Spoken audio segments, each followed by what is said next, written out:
ನೆರೆಯ ಜಿಲ್ಲೆಯಲ್ಲಿ ಮಂಗನ ಕಾಯಿಲೆ ಆರಂಭವಾಗಿ ಒಂದು ಸಾವು ಸಂಭವಿಸಿದ್ದು ಇದೀಗ ಉತ್ತರ ಕನ್ನಡ ಜಿಲ್ಲೆಗೂ ಮಂಗನ ಕಾಯಿಲೆ ಕಾಲಿಟ್ಟಿದ್ದು ಅರಣ್ಯ ಪ್ರದೇಶದಲ್ಲಿರುವ ಗ್ರಾಮೀಣ ಜನರು ಕಾಳಜಿ ವಹಿಸಿ ಆರೋಗ್ಯ ಇಲಾಖೆಯ ಎಲ್ಲಾ ಸೂಚನೆಗಳನ್ನು ಕಡ್ಡಾಯವಾಗಿ ಪಾಲಿಸುವಂತೆ ಮಂಗನ ಕಾಯಿಲೆ ವಿಭಾಗ ಪ್ರಕಟಣೆ ಹೊರಡಿಸಿದೆ. ಶಿರಸಿ ಜಾನ್ಮನಿಯ ರೇವಣಕಟ್ಟ ಬಲವಳ್ಳಿಯ 51 ವರ್ಷದ ಒಬ್ಬರಿಗೆ ಮಂಗನ ಕಾಯಿಲೆ ಪಾಸಿಟಿವ್ ಬಂದಿದ್ದು ನೆರೆಯ ಜಿಲ್ಲೆಯಲ್ಲಿ ಮಂಗನ ಕಾಯಿಲೆಗೆ ಸಾವನ್ನಪ್ಪಿದ ಪ್ರಕರಣ ಜಿಲ್ಲೆಯ ಜನರ ನಿದ್ದೆಗೆಡಿಸಿದೆ. ಮಂಗನ ಕಾಯಿಲೆ ಇಲಾಖೆ ಸ್ಥಳೀಯ ಆರೋಗ್ಯ ಕೇಂದ್ರ ಮತ್ತು ಆಡಳಿತ ಸಹಕಾರದಲ್ಲಿ ಕಾಡಿಗೆ ಹೋಗುವಾಗ ಕಾಲಿಗೆ ಮೈಗೆ ಹಚ್ಚಿಕೊಳ್ಳುವ 51,000 ತೈಲದ ಬಾಟಲಿಗಳನ್ನು ಗ್ರಾಮೀಣ ಭಾಗದಲ್ಲಿ ವಿತರಿಸಿದೆ.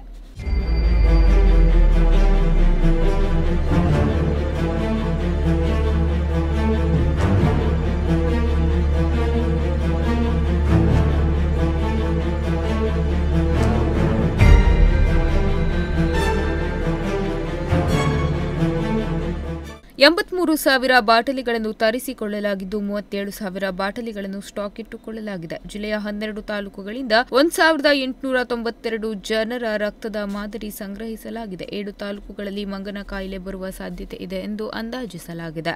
ಜಿಲ್ಲೆಯಲ್ಲಿ 23 ಮಂಗಗಳು ಸಂಶಯಾಸ್ಪದವಾಗಿ ಸತ್ತಿವೆ. 323 ಉಣ್ಣಿಗಳನ್ನು ಪ್ರದೇಶದಿಂದ ಸಂಗ್ರಹಿಸಿ ತಪಾಸಣೆಗೆ ಕಳುಹಿಸಲಾಗಿದೆ.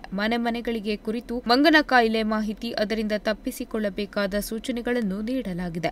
ಯಾವುದೇ ಕಾರಣದಿಂದ ಜ್ವರ ಬಂದರೆ ತಕ್ಷಣ ಹತ್ತಿರದ ಸರ್ಕಾರಿ ಆಸ್ಪತ್ರೆಗೆ ಬರಬೇಕು. ಅಲ್ಲಿಂದ ತಾಲೂಕು ಆಸ್ಪತ್ರೆ ಮತ್ತು ಮಂಗನ ಕಾಯಿಲೆ ಹೌದಾಗಿದ್ದರೆ ಗಂಭೀರ ಪರಿಸ್ಥಿತಿ ಇದ್ದರೆ ಮಣಿಪಾಲದಲ್ಲಿ ಉಚಿತ ಚಿಕಿತ್ಸೆ ವ್ಯವಸ್ಥೆ ಮಾಡಲಾಗಿದೆ.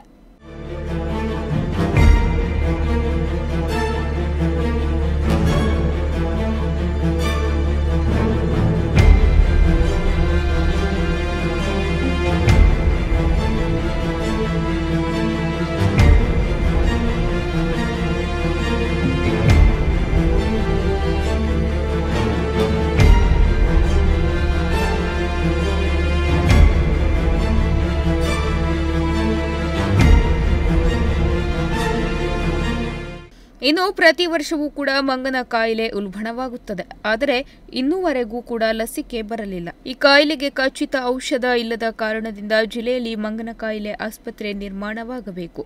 ಎಂಡೋಸಲ್ಫಾನ್ ಮತ್ತು ಮಂಗನ ಕಾಯಿಲೆಗೆ ಕೇವಲ ಒಬ್ಬರೇ ವೈದ್ಯರಿದ್ದು ಇನ್ನೊಬ್ಬ ವೈದ್ಯರು ಅನಿವಾರ್ಯವಾಗಿದೆ. ಜೊತೆಗೆ ಸಿಬ್ಬಂದಿಗಳು ಹಾಗೂ ವಾಹನದ ಸೌಲಭ್ಯ ಬೇಕು ಎಂದು ಜನರು ಆಗ್ರಹಿಸಿದ್ದಾರೆ.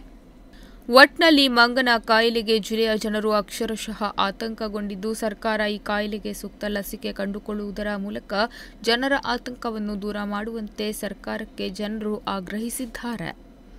ವೀರೇಶ್, ನುಡಿಸಿರಿ ನ್ಯೂಸ್, ಹೊನ್ನಾವರ.